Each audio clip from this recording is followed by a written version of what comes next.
السلام علیکم دوستو، میرا نام ہے عمر مصطفیٰ. آپ دیکھ رہے ہیں کرکٹ نیوز یوٹیوب چینل. دوستو، پاکستان اب اپنی سیریز متحدہ عرب امارات میں نہیں کھیلا کرے گا.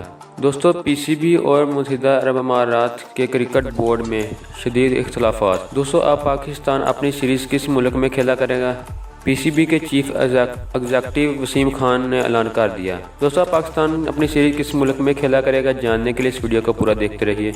اگر آپ بھی کرکٹ لور ہیں تو اس ویڈیو کے نیچے دیے گئے اس لال کلر کے سبسکرائب بٹن پر کلک کریں اور ساتھ موجود گھنٹی کے نشان کو بھی کلک کر لیں تاکہ آپ کو کرکٹ سے جڑی ہر خبر سب سے پہلے ملتی رہے. دوستو، پاکستان کرکٹ بورڈ کے چیف ایگزیکٹو وسیم خان کا کہنا ہے کہ پاکستان اب اپنی سیریز متحدہ عرب امارات میں نہیں کھیلا کرے گا.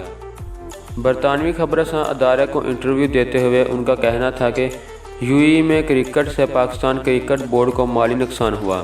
آخری ایک سال میں انٹرنیشنل کرکٹ کی بحالی میں کافی کامیابیاں حاصل کی. وسیم خان کا کہنا تھا کہ 10 سال بعد پہلی بار ٹیسٹ کرکٹ واپس آ رہی ہے. پاکستان میں کرکٹ کا جنون پایا جاتا ہے.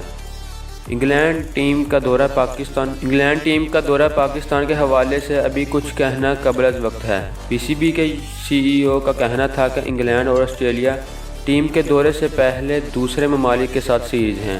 جنوبی افریقہ، آئرلینڈ اور افغانستان کی ٹیم کو دورہ پاکستان کی دعوت دی ہوئی ہے. ان کا مزید کہنا تھا کہ آئندہ برس ایم سی سی کی ٹیم کا دورہ پاکستان متوقع ہے. انگلینڈ بورڈ کے سی ای او اور کرکٹ آسٹریلیا کے چیئرمین پاکستان میں کرکٹ کی بحالی کے لیے متحد ہیں. تو دوستو، یہ تھی ہماری آج کی ویڈیو. اگر آپ کو ہماری یہ ویڈیو پسند آئی تو اسے لائک کریں اور ہمارے اس چینل کو سبسکرائب کریں تاکہ آپ کو کرکٹ سے جڑی ہر خبر سب سے پہلے ملتی رہے. دوستو، ملتے ہیں اپنی اگلی